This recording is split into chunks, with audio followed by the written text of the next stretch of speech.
Hello and welcome to the opening show of our primetime series, What Would You Do? If you see something and you think it's wrong, do you step in or do you step away? What people say and what they do aren't always the same. That's why our hidden cameras are so revealing.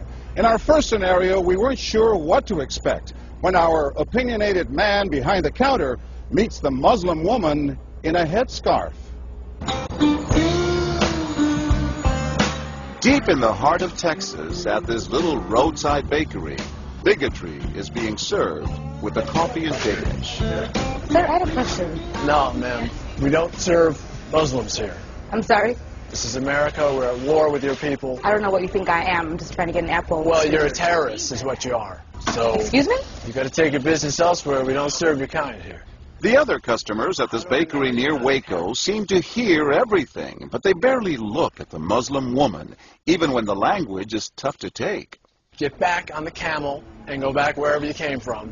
Sir, I'm an American. I was born and raised No, in you're this not. country. Americans don't wear towels on their head.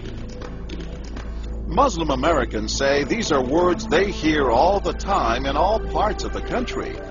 But here at the bakery, what the customers don't know is that this Muslim woman and the man behind the counter are actors.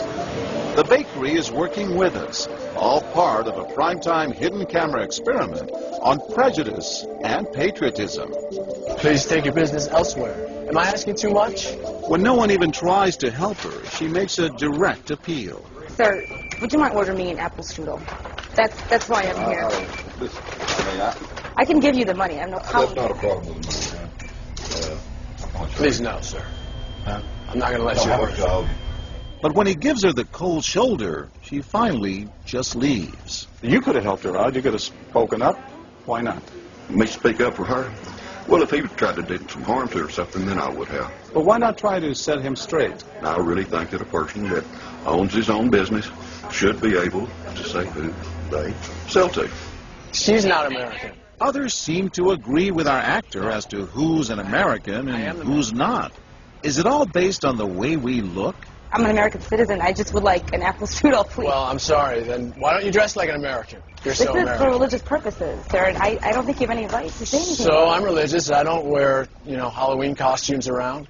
I mean, am I wrong here, sir? Not me. I run no. my business the way I want to That's run. right. That's right. Don't come in here without shoes and skirt on. This customer is adamant that the man behind the counter is doing the right thing. I'm ready for you.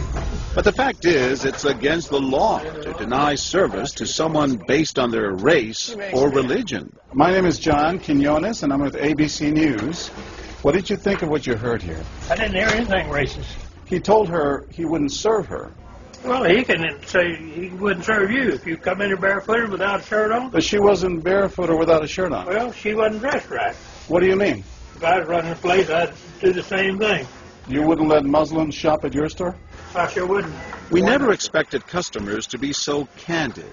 How do I know you don't have a bomb in there? Watch what happens this time when, once again, our Muslim woman is denied service This is not right.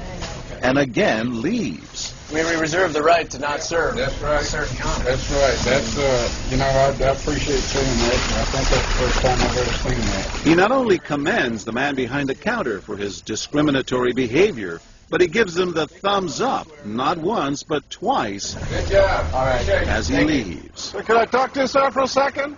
But when I approach, Sir, we're with ABC News. there is no thumbs up for me. We staged a little experiment in there to see how people would react to that kind of attitude. You're not an American. I am an American. That man took it a bit farther, telling me I'm not an American. He was threatened. Jack DeVideo is a social psychologist at Yale University. So when we as Americans feel threatened from the outside, we're going to define ourselves in very rigid fashions. Either you're with me, and if you're not really one of me, then you must be somebody else who's against me. The young woman in our experiment is an actor, but for this woman, discrimination is all too real. Nahaya Javed helped us design our experiment. Although born in Chicago, she says she's constantly characterized by fellow Americans as the enemy. They always start off with, you're a terrorist, Osama lover, towel head, camel jockey, on and on. While attending college in Texas, she says she continually suffered verbal abuse and has even been physically attacked just because she's Muslim. They assume I'm not from here, and if I tell them I'm American, they're like, no, you're not. Just because you were born here doesn't make you American. And I'm like, so what makes you American? It's a daily battle. Mm-hmm. And I don't feel like living in America, I should have to fight this battle. Meanwhile, back at the bakery, our actor is at it again. But how do I know you're not a terrorist? Terrorists look like you. But this time the customers are sympathizing with the Muslim woman. Right, I know, but can you blame me? Yeah, I can't blame you, actually. Why? What's the problem? All right, we'll get out of here. You need to go yourself, actually, what you need to do. Okay, sir. I'm a good American, all right? We're at war with these people. My dad's a veteran. Go yourself. So is mine. And he's not the only one who walks out in anger. You need to stop segregating against people. It's wrong. Excuse me? She's an American. No, like you're a bad American. Time and again, people speak out with their pocketbooks. You ordered a couple of customers, just so you know. But look what happens when this man threatens to leave. You're not a good American, sir. I believe I am a good American. My son just came back from serving in the Army for over a year in Iraq, and that has nothing to do with her rights. I understand that. Thank you, sir. And I hear what you're saying. But I can't believe you would be so discriminatory. I'm deeply offended by that. I'm sorry to offend you, sir, but I've got to live with myself. Seething, the man vows to fight back. I will let people know this. I've stopped here every time I've come by this place, and I'll never stop here again. Why did folks get so upset? They saw an injustice. It's justice that binds us together. It's justice that makes us a society. Any threat to that kind of sense of justice and fairness undermines the entire system. You're really not going to serve her? No, I'm not. Perhaps that's why more customers are outraged by our actor's hateful behavior than approve of it. You're not dressed like an American. But no one is more persistent than these two young women who can't believe what they're hearing. Take your jihad, take it back out to the parking lot. Excuse me? I mean, I got to protect my customers, okay? You're really offensive and disgusting. Well, I'm sorry. I'm just trying to protect you here. Thank you. You're sick. like that doesn't mean anything. This is a How do you know? culture. These people are trying to kill Americans. Disgusting. It is my culture. So you're ready to serve me, but you're not ready to serve her. You're obviously dressed like an American. Big deal. She's Muslim. And unlike the others, they don't just leave in anger. They stand their ground. So you're going to regulate what people wear? Yes, because I believe Are you the the degree manager? of... No, I'm not the manager. Can I speak to your manager? I'm John Quinones with ABC News. It's only when we catch up with our heroines that they finally let their guards down. I'm with my friend who's, Muslim, and it's, I've just seen how people treat them differently. And it really hurts me.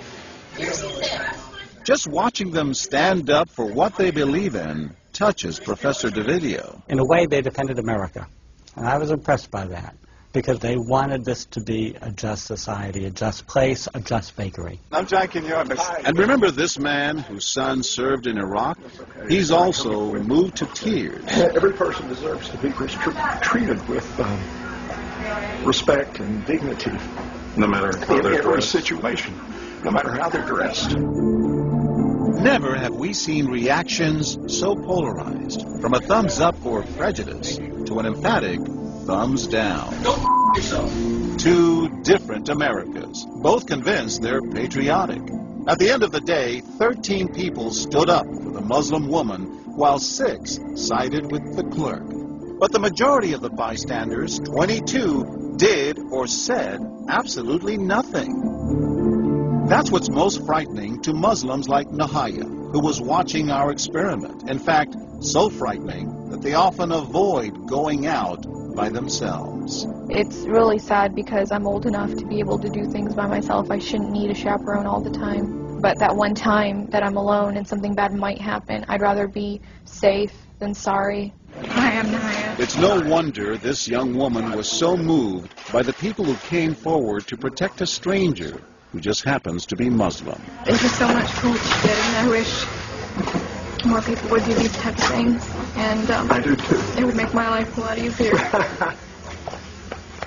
God go with you.